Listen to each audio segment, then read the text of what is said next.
Where do I begin?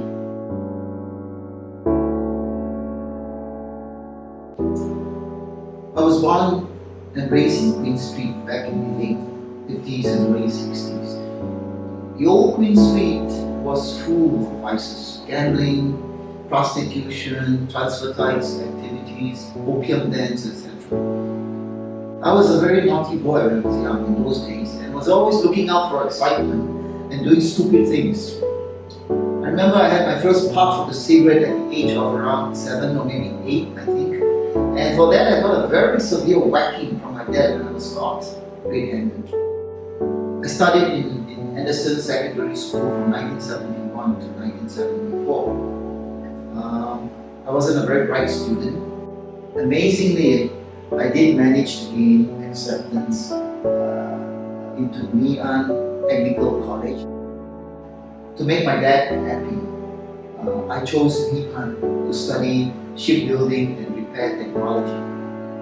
I have to admit, it was a course that I wasn't crazy about. But to be fair to my dad, that industry was growing and booming during that time. My first job was with a local company selling building materials. As you can see, it's nothing related to what I've studied. I quitted after 7 months because I wanted to gain some experience, but I couldn't last more than 7 months. And I joined a Dutch-owned trading company selling industrial products.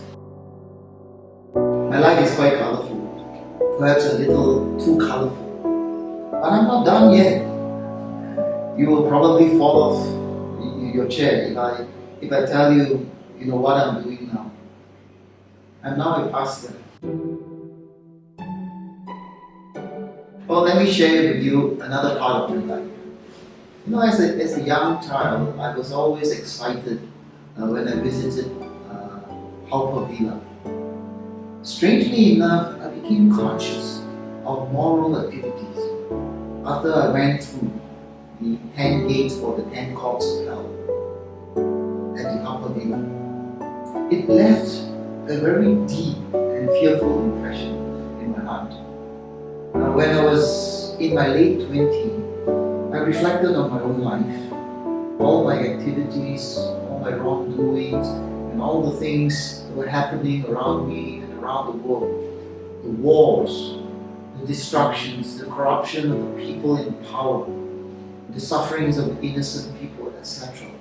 I was horrified. And I sensed in my spirit that there must be a day of reckoning, a payback time for all the wickedness and the evil committed in this world. Well, I've been a pastor since 1999, and some people have asked me why I chose to become a pastor.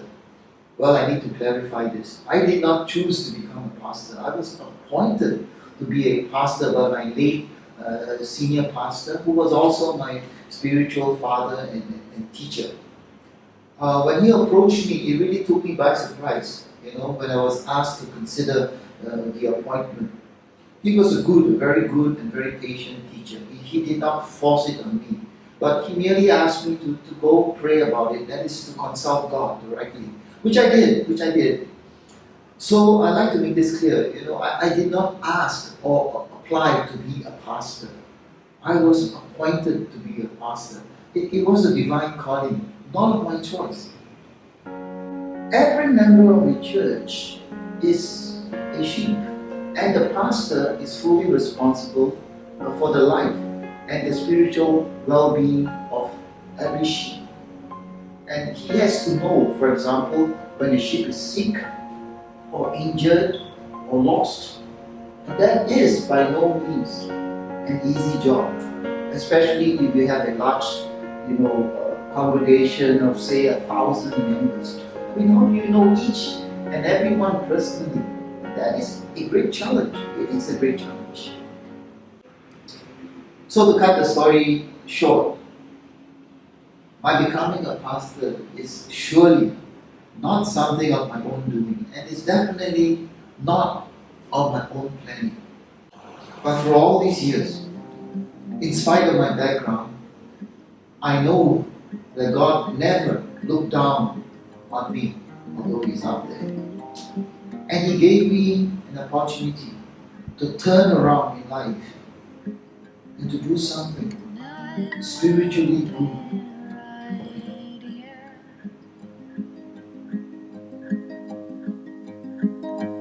I will stay true to the bottom for this.